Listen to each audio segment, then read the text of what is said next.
पूरी crypto currency market अब नीचे जा चुकी है और भी ज़्यादा नीचे जाती जा रही है। और बिटकॉइन का प्राइस स्पेसिफिकली आप देख सकें इस समय काफ़ी नीचे गिर चुका है। $21,700 से बिटकॉइन का प्राइस इस समय अभी जब मैं वीडियो बना रहा हूँ $20,000 पर गिर चुका है। और यहाँ पर और भी ज़्यादा बातें चल रही है कि क्या बिटकॉइन का प्राइस और भी ज़्यादा नीचे गिर सकता है। और आज की वीडियो में मैं इसी बारे में बात करने वाला हूँ कि बिटकॉइन का प्राइस यहाँ से कितना नीचे जा सकता है या फिर रिवर्स करके क्या इसका प्राइस ऊपर जा सकता है। ऑलरेडी बिटकॉइन का प्राइस 8% से नीचे जा चुका है 4 दिनों के अंदर अंदर। यहाँ पर बिटकॉइन के पास सपोर्ट लेवल था $21,100 पर वो वाला जो सपोर्ट लेवल था ऑलरेडी हल्का सा फेल हो चुका है। पर इतना सा नीचे गिरना वैसे ही इतनी बड़ी कोई बात नहीं है, इतना सा रिकवर हो सकता है, ये छोटा सा फेक आउट माना जा सकता है अगर बिटकॉइन रिकवर कर दे तो। कुछ लोगों के लिए रूल्स बहुत ही ज्यादा स्ट्रिक्ट होते हैं, वो लोग इतना सा भी ब्रेकआउट कंसिडर नहीं करना चाहते एज अ फेक आउट। पर मेरे हिसाब से इतना सा अगर बिटकॉइन का प्राइस नीचे चला गया वो चल जाता है, बिटकॉइन यहाँ से रिकवर करके ऊपर जा सकता है। यहाँ पर एक चीज जो मुझे लग रहा है कंटिन्यू हो सकती है वो ये है कि जो साइडवेज चैनल है यहाँ पर ऊपर वाली रेंज जो लेवल है और नीचे वाला लेवल है, इस रेंज के अंदर बिटकॉइन साइडवेज थोड़ी देर कंसोलिडेट कर सकता है। और लोग साथ साथ इसी कंसोलिडेशन को देखकर ये कंसिडर कर रहे हैं कि बिटकॉइन का प्राइस यहाँ से कंसोलिडेट होने के बाद रिकवर होकर ऊपर जा सकता है। तो यहाँ पर S&P 500 पर कुछ बहुत ही ज्यादा इंपॉर्टेंट हुआ है। यहाँ पर आप देख सकते हैं मार्केट 3 दिन लगातार एक गैप डाउन देखने मिला हमें इस मार्केट में। और S&P 500 की वैल्यू 3642 पर जाकर ड्रॉप हुई थी और वहां से फिर रिकवर थोड़ा सा ऊपर गई है। और ये जो रिबाउंड हमें देखने मिला, ये जो ग्रीन एरिया में आपके लिए हाईलाइट कर रहा हूँ, ये ग्रीन जो बॉक्स है यहाँ से फिर रेजिस्टेंस मिली है। और यहाँ पर अगर आप जूम इन करके देखें, ध्यान से देखें तो फिर क्लियरली ये जो बॉक्स है इसने S&P 500 को रेजिस्टेंस दिया और यहाँ से इसे एक रिजेक्शन देखने मिली है। और क्लियरली हम ये भी देख सकते हैं पहले इस एरिया से S&P 500 को सपोर्ट मिला था और अब इसी वजह से ये फ्लिप हो चुकी है और अब इसे यहाँ से रेजिस्टेंस मिल रही है। और ज़्यादा समय भी नहीं हुआ है, पहले हमें सपोर्ट यहाँ से बस 1-1.5-2 महीने पहले मिला होगा और उसके बाद जैसे ही इसका प्राइस, इसकी वैल्यू नीचे गिरी और ऊपर वापस से इसे रीटेस्ट करने है, यहाँ से हमें अब रेजिस्टेंस मिल रही है। अब अगर यहाँ पर ये सिर्फ एक टेम्परेरी रिजेक्शन है जहाँ पर S&P 500 की वैल्यू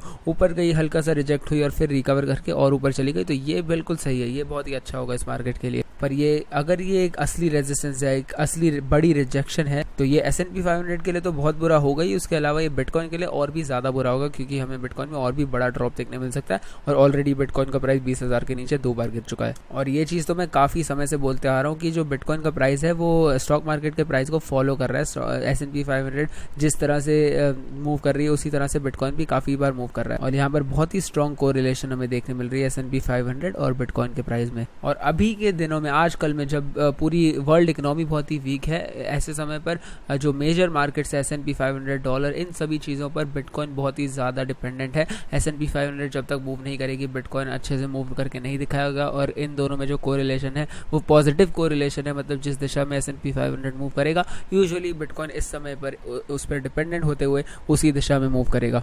और इसी वजह से ये जो बिटकॉइन के प्राइस में ड्रॉप देखने मिला है वो अकेले, ये ड्रॉप अलोन मुझे इतना ज़्यादा चिंतित नहीं करता, इतना ज़्यादा दिक्कत नहीं देता, क्योंकि ये ड्रॉप तो ठीक है, ये बिटकॉइन रिकवर कर सकता है। पर S&P 500 में इसके साथ साथ जो हमें ड्रॉप देखने मिल रहा है ये चीज़ और भी ज़्यादा खतरनाक है, क्योंकि अगर S&P 500 इस तरह से ड्रॉप करती जाएगी, अगर उसे रेजिस्टेंस मिलेगी, रिजेक्शंस मिलेगी, तो बिटकॉइन के प्राइस में भी हमें इसी तरह का प्राइस एक्शन देखने मिल सकता है। और वैसे अगर आप मेरी वीडियोज़ लगातार देख रहे हैं, आपको अगर ये वीडियो भी पसंद आ रही है तो इसे ज़रूर लाइक कर दीजिए और चैनल को सब्सक्राइब कर दीजिए अगर आपको कंटेंट पसंद आ रहा है तो वैसे यहाँ पर मैं एक बात कहना चाहूँगा कि जैसे बिटकॉइन का प्राइस जैसे $20,000 पर गिरा था, ये अपने सपोर्ट लेवल से हल्का सा यहाँ पर हमें कंसोलिडेशन देखने मिली थी। शॉर्ट टर्म पे अगर आप जाकर देखेंगे जूम इन करके तो यहाँ थोड़ा सा सपोर्ट भी बिटकॉइन को मिला था, पर जैसे ही बिटकॉइन का प्राइस इसके नीचे गिरा अब हमें यहाँ से रेजिस्टेंस भी मिल रही है। तो अब मुझे नहीं पता कि यहाँ से रिकवर करके कितनी आसानी से बिटकॉइन 21.7 वाले लेवल पर जा सकता है और यहाँ पर क्या हमें वॉल्यूम देखने मिलेगी या नहीं। अगर हमें अच्छी वॉल्यूम देखने मिलती है ऊपर की तरफ मूव करते हुए तो फिर बिटकॉइन के लिए काफी आसान होगा ऊपर की तरफ मूव करना। पर हमारा जो सेंटिमेंट है इस मार्केट में इस समय मुझे बहुत ही ज्यादा वीक लग रहा है। और यहाँ पर वैसे जो बिटकॉइन के लिए यहाँ लाइनें बना रखी है मैंने, जो सपोर्ट लेवल्स बना रखे हैं,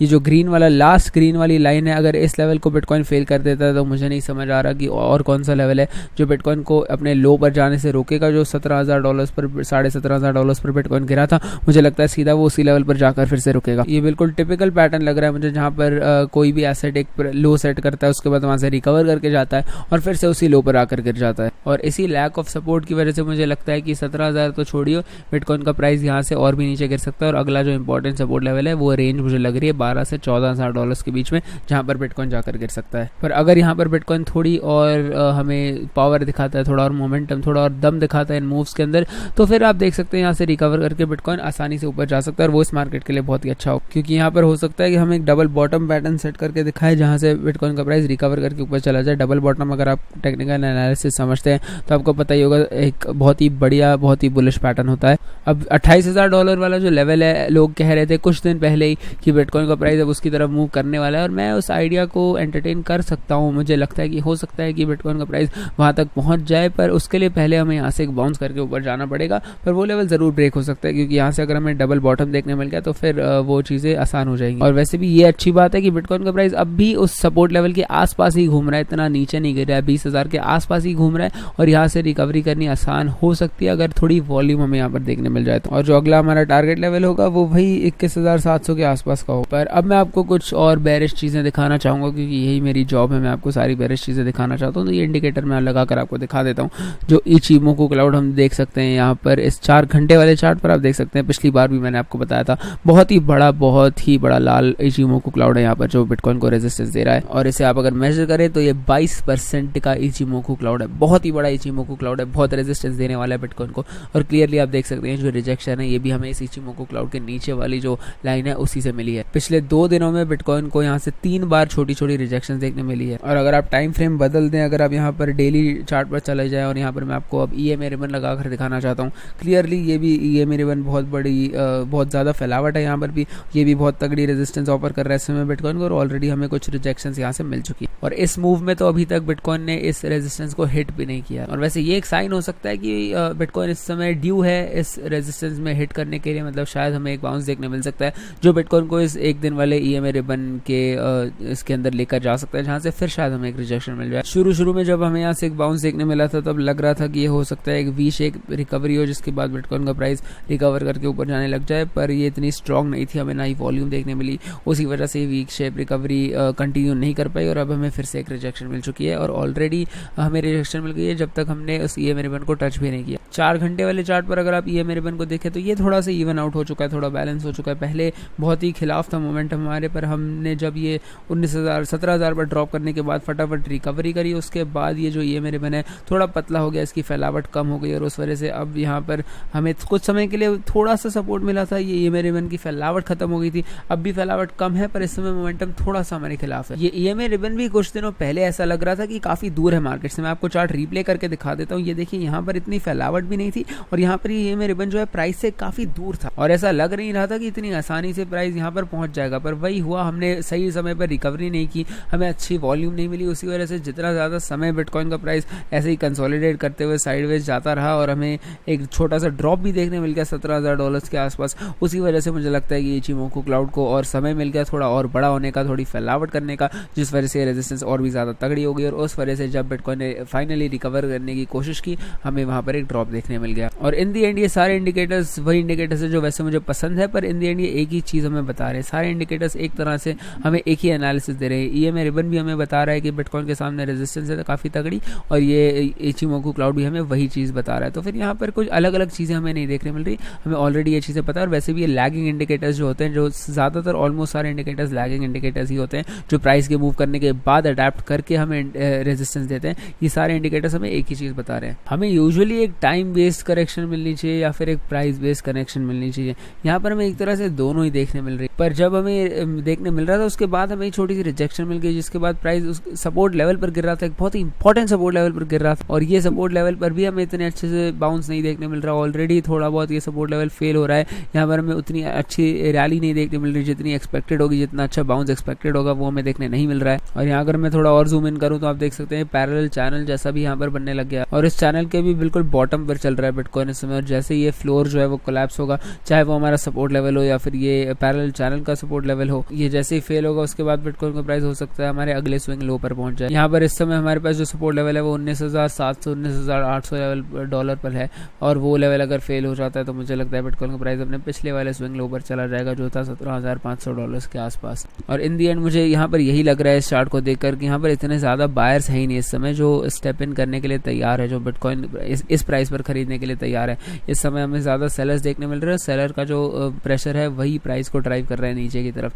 क्योंकि अगर बायर्स होते हमें यहाँ पर वॉल्यूम देखने मिलती, जब भी हमें एक छोटी रैली देखने मिले वहाँ पर हमें वॉल्यूम देखने मिलती, पर हमें कोई भी वॉल्यूम का फॉलो थ्रू नहीं देखने मिल रहा है। इसका यही मतलब है कि बायर्स इस समय मार्केट में कम है, डिमांड कम है, उसी वजह से जैसे ही हमें ज़्यादा सप्लाई देखने मिल जाती है प्राइस ड्रॉप हो जाता है। तो ये एक चीज़ है जिस पर मैंने नज़र रखी हुई है, और आपको भी नज़र रखनी चाहिए कि सप्लाई और डिमांड किस तरीके से काम कर रहा है इस समय, और वॉल्यूम कैसे रिएक्ट कर रही है। अब अगर हम S&P 500 को देखें तो मुझे नहीं लगता ये इतना ज़्यादा खराब है, मुझे लग रहा है लोग थोड़ा ज़्यादा ही ओवर रिएक्ट कर रहे हैं इसे देखकर इस समय। और यहाँ S&P 500 के पास एक हल्का सा सपोर्ट लेवल भी है जिसकी और प्राइस इस समय मूव कर रहा है, और हो सकता है ये एक टिपिकल कंटिन्यूएशन पैटर्न बन जाए जहाँ प्राइस पहले रिकवर करके आया, एक रेजिस्टेंस जोन से रिजेक्ट हुआ, फिर एक सपोर्ट जोन से उसे सपोर्ट मिला, जिसके बाद हमारी रिकवरी जो है प्रॉपर रिकवरी शुरू हो सकती है। पर ये एक तरह से मेरे हिसाब से S&P 500 के लिए बिल्कुल फाइनल होप है। अगर इस सपोर्ट एरिया से इसे यहाँ पर एक बाउंस नहीं देखने मिलता तो इस मार्केट के लिए ये बहुत ही ज़्यादा खराब हो सकता है। और फिर अगर ये लेवल फेल हो जाता है तो फिर हम अपना पिछला वाला जो लो है उसे रीटेस्ट करेंगे, और अगर आप लो अपना फिर से रीटेस्ट करते हैं तो फिर यूजुअली ऐसा ही होता है कि वो वाला जो लेवल है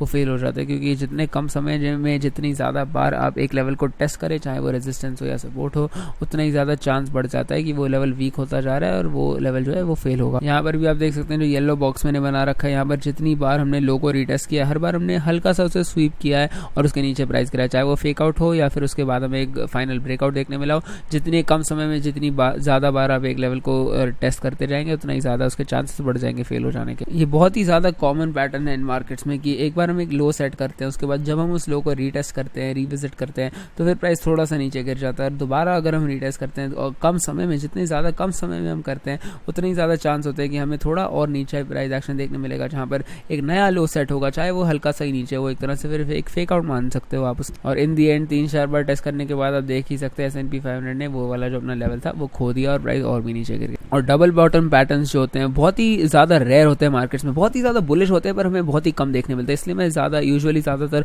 इन पैटर्न्स में बिलीव नहीं रखता, इन पैटर्न्स में विश्वास नहीं करता, क्योंकि डबल बॉटम पैटर्न्स बहुत ही कम बार हमें देखने मिलते हैं मार्केट में। ज़्यादातर जब भी मार्केट अपने पुराने लो को रिविजिट करती है तो फिर वहाँ से वो ज़्यादातर फेल ही हो जाता है वो लेवल।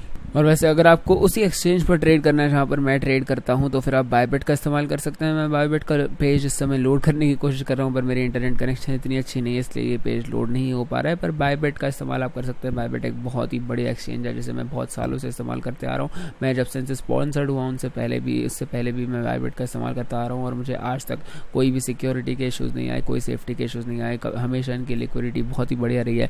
यहाँ पर आपको बहुत सारे ऑल्ट कॉइन पेयर्स भी ट्रेड करने मिल जाते हैं, आप स्पॉट मार्केट या फिर लेवरेज मार्केट मार्जिन में भी ट्रेड कर सकते हैं, तो इसे ज़रूर चेकआउट कर लीजिए। और अगर आप मेरी लिंक का इस्तेमाल करके यहाँ पर साइनअप करते हैं जो मैंने डिस्क्रिप्शन और टॉप कमेंट में आपको दे रखी है, इस लिंक का इस्तेमाल करके अगर आप साइनअप करते हैं तो आपको कुछ फ्री के पैसे मिलेंगे, पर वो निर्भर करेगा आपके डिपॉजिट अमाउंट पर।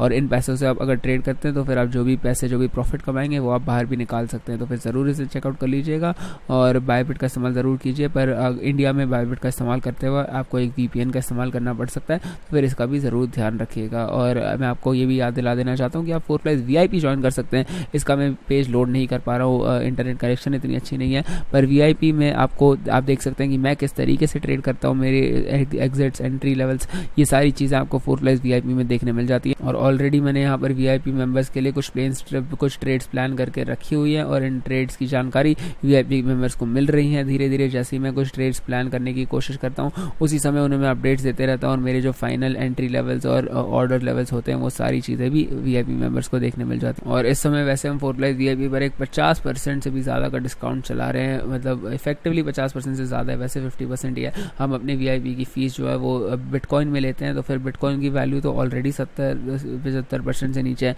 उसके अलावा हम उसके ऊपर आपको 50% का और डिस्काउंट ले रहे हैं। तो इससे कम वैल्यू में आपको शायद VIP पहले कभी ना मिला हो। सबसे बड़ी सेल चल रही है इस समय VIP पर, तो इसका भी ज़रूर फ़ायदा उठा लीजिए। VIP ज्वाइन करने के लिए डिस्क्रिप्शन में दी गई पहली लिंक को तो मैं फिर हमारे फ्री कोड टेलीग्राम चैनल के किसी भी पोस्ट के नीचे दिएगा 4Flies बटन को तो मैं फिर तुम्हारे सेंड मैसेज वाले बटन को, और हम आपको VIP के बारे में सारी जानकारी दे देंगे। तो यही थी आज की वीडियो में, उम्मीद करता हूँ आपको ये वीडियो पसंद आई होगी और मिलते हैं अगली वीडियो में।